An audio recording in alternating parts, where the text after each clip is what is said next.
اعوذ باللہ من الشیطان الرجیم بسم اللہ الرحمن الرحیم صلی اللہ علی النبی الامی وعلی آلہ واصحابہ وبارک وسلم۔ سامعین، رہبانیت کیا ہے؟ رہبانیت کا معنی ہوتا ہے خوف خدا، تقوی، الگ تھلگ، علیحدگی اختیار کر لینا تاکہ ہم کسی گناہ میں نہ پڑیں۔ یہ ہے اس کا صحیح معنی۔ شروع میں جو رہبانیت جو لوگ راہب بنے تھے ان کا بہت ہی اعلیٰ کام تھا۔ وہ کیا کرتے تھے کہ وہ علیحدہ دنیا سے الگ تھلگ ہو کر ہر وقت اللہ تعالیٰ کی عبادت میں مصروف رہا کرتے تھے، اور انہوں نے کبھی بھی پیسے کے لالچ میں اپنے ایمان کا سودا نہیں کیا۔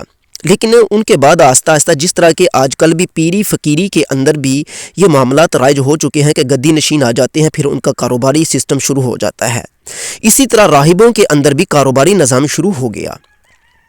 راہب یعنی کہ ابتدائی طور پر جو اللہ کے خاص بندے راہب تھے وہ دنیا سے چل گزرے، لیکن بعد میں وقتاً فوقتاً جو آگے راہب بنے ان کا کاروباری نظام شروع ہو گیا، یعنی کہ وہ حکومتی معاملات میں مداخلت بھی کرنے لگے اور حکومتیں انہیں اپنے معاملات میں ان سے فائدہ اٹھانے لگی، کیونکہ جس وقت آج لوگوں کے اذہان کسی گدی نشین کی طرف ہوتے ہیں اور ایک گدی نشین کے ماتحت لاکھوں دنیا ہوتی ہے، اسی طرح اس دور کے اندر بھی راہب کے ماتحت لاکھوں دنیا ہوتی تھی۔ لوگ سمجھتے تھے جس طرح کہ آج سمجھتے ہیں کہ یہ بندہ اللہ کا برگزیدہ بندہ ہے، تو لہٰذا یہ بندہ ہمیں بخشوائے گا، یا اس بندے کے ذریعے ہماری مصائب مشکلیں اس کی دعاؤں کی برکت سے حل ہو جائیں گی۔ اسی طرح راہبانیت کا بھی اسی طرح وہ تعلق تھا عیسائیوں کے اندر۔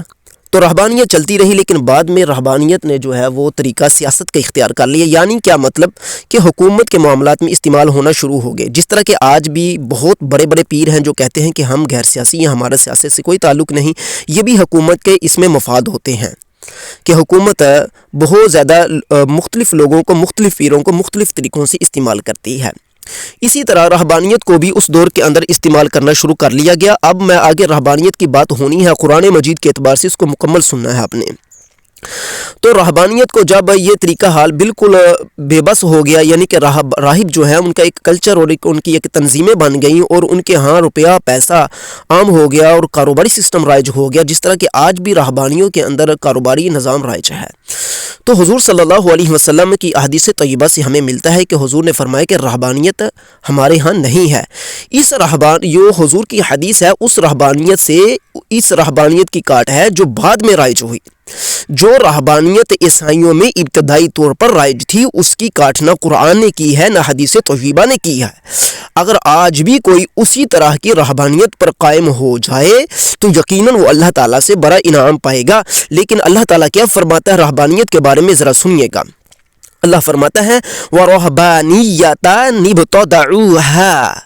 ابْتَدَعُوهَا، یعنی کہ انہوں نے خود اس کو بنایا، خود نیا ایجاد کیا۔ یہ بدعت تھی۔ رہبانیت کیا تھی؟ بدعت تھی۔ یہ بدعت کے معنی میں آ رہا ہے کہ نئی چیز اپنی طرف سے۔ بدعت وہ ہوتی ہے جس کا اللہ تعالیٰ اس کے رسول کی طرف سے باقاعدہ کوئی حکم نہیں ہوتا، لیکن بعد میں لوگ اس کو بنا لیتے ہیں۔ تو بعض بدعتیں اچھی ہوتی ہیں اور بعض بدعتیں بری ہوتی ہیں، لیکن دیکھیے کہ اگر اچھی بدعت بھی ہوگی تو اس کا وزن تو اللہ اس کے رسول نے نہیں رکھا، تو ہم کیوں اپنے اوپر اس کا بھی وزن رکھیں؟ پھر اگر کوئی وزن رکھے بھی صحیح تو وہ سنے کہ قرآن کیا اس کے بارے میں کہتا ہے۔ اللہ فرماتا ہے وَرَهْبَانِيَّةً ابْتَدَعُوهَا، رہبانیت انہوں نے خود سے ایجاد کی، مَا كَتَبْنَاهَا عَلَيْهِمْ، ہم نے رہبانیت کو ان کے اوپر فرض نہیں کیا تھا۔ یعنی جو راہب لوگ بنے ابتدائی طور پر ان کے اوپر معاشرے سے کٹ جانا، علیحدہ ہو جانا، صرف اللہ کو یاد کرنا اور لوگوں کی طرف دھیان بھی نہ کرنا، یہ سب چیزیں جو تھیں، ہر وقت خوف خدا میں لگے رہنا، اللہ اللہ کرتے رہنا، دنیا سے کوئی فکر نہ رکھنا، تو فرمایا گیا کہ یہ چیز انہوں نے خود سے ایجاد کی تھی۔ مَا كَتَبْنَاهَا عَلَيْهِمْ، ہم نے ان پر نہیں لکھا تھا، نہ ہم نے اوپر فرض کیا، نہ لازم کیا، نہ واجب تھا ان پر۔ آگے اللہ فرماتا ہے کہ رہبانیت انہوں نے کی کیوں تھی؟ ہاں مگر ابتغاء رضوان اللہ، اللہ کی رضا حاصل کرنے کے لیے انہوں نے رہبانیت کو تراشا، بنایا، اللہ تعالیٰ کی رضا کو حاصل کرنے کے لیے۔ ٹھیک ہے جی، یہاں پر دیکھیے کہ جو چیز اللہ کی رضا حاصل کرنے کے لیے بنائی جائے گی وہ اللہ کے ہاں بری تو نہیں ہونی، لیکن جب وہ چیز بعد میں حالات تبدیل ہو جائے، وہ اس کا صرف نام ہی باقی رہ جائے کہ رہبانیت ہے، صرف اس کا نام رہ جائے، کام کرتوت سب اس کے بدل جائے، تو پھر وہ اللہ کے ہاں بھی مذموم ہو جاتی ہے۔ فقط نام سے تو غرض نہیں ہوتی نا، اعمال سے غرض ہوتی ہے۔ تو فرمایا الا ابتغاء رضوان اللہ، اللہ جل جلالہ کی رضا حاصل کرنے کے لیے انہوں نے یہ رہبانیت بنائی تھی، یہ بدعت ایجاد کی تھی۔ آگے اللہ تعالیٰ کیا فرماتا ہے اس کے بارے میں؟ فرماتا ہے فما رعوها، تو پھر وہ اس رہبانیت کی رعایت بھی نہ کر سکے، یعنی کہ اس رہبانیت کو وہ بچا نہ سکے، یعنی اس رہبانیت کو وہ اسی طرز پر نہ چلا سکے جس طرز پر انہوں نے ابتدائی طور پر بنائی تھی۔ حق و رعایتی ہے، اس کا رعایت کا، اس کی ادائیگی کا حق ادا نہ کر سکے۔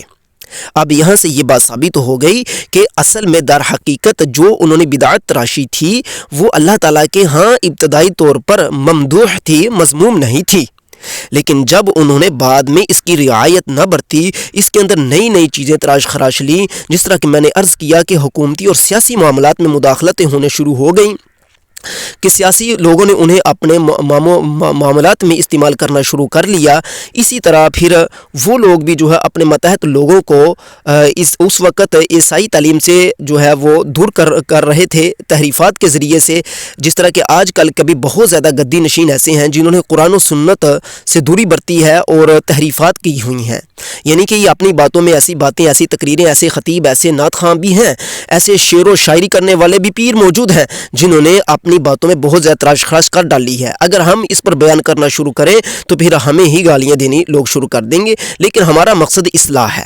آپ اپنی اصلاح کریں اور اس چیز کو مد نظر رکھیں کہ ولایت جو ہے یہ بہت اچھی چیز ہے۔ ولایت کے طریقہ کار مجادلہ ہو یا اس کے اندر ولایت کے اندر ولایت کو حاصل کرنے کے لیے اس میں مضبوطی اختیار کرنے کے لیے مشاہدات، مجادلات ہوں، وہ سارے جو اولیاء نے بنائے ہیں وہ سارے برحق ہیں، لیکن فی زمانہ ان کی تعلیمات پر عمل نہیں رہا۔ یہی صورتحال رہبانیت کی تھی جو آج کی صورتحال ہمارے ہاں پیروں فقیروں اور گدی نشینوں کے اندر شروع ہو گئی ہے۔ آج کم ہی قلیل ہی گدی نشین یا قلیل ہی کوئی پیر ایسا رہا ہے کہ جو واقعی ولایتاً اسی طریقے پر قائم ہے جس کے اوپر داتا علی حجویری قائم تھے، یا جس کے اوپر غوث اعظم قائم تھے، یا جس کے اوپر حضرت بایزید بستامی قائم تھے۔ آج ہمارے ہاں بھی جو رہبانیت عیسائیوں کے اندر رائج تھی منوان، اسی طرح آج ولایت کا جو درجہ ہے گدی نشینوں اور پیروں کا جو طریقہ کار ہے وہ بھی ہمارے ہاں اسی طرح ہی رائج ہو چکا ہے۔ صرف قرآن کی اللہ تعالیٰ نے خود اپنے اوپر حفاظت کی ذمہ داری لی ہے، جس کی وجہ سے وہ تحریفات نہیں کر سکتے، وگرنہ قرآن میں بھی تحریفات ہو جاتی۔ رہی اس کے معنی کو مطالب کو بدلانا، تو وہ اس کے میں نے کتنے پیروں کے پاس بیٹھا ہوں وہ اس کے معنی اور مطالب کو بدلتے ہیں، اور جب انہیں کہا جاتا ہے تو ان کے سارے مریدین ہمارے خلاف ہو جاتے ہیں، اور بڑے بڑے رنگیوں میں وہ آتے ہیں۔ کسی نے چینل بنا رکھا ہے تو کسی نے کوئی اور طریقہ ایجاد کر رکھا ہے، حالانکہ وہ سارے خود کو اللہ کا ولی تسلیم کرتے ہیں اور ان کے ماتحت بھی ان کو اللہ کا ولی ہی تسلیم کرتے ہیں۔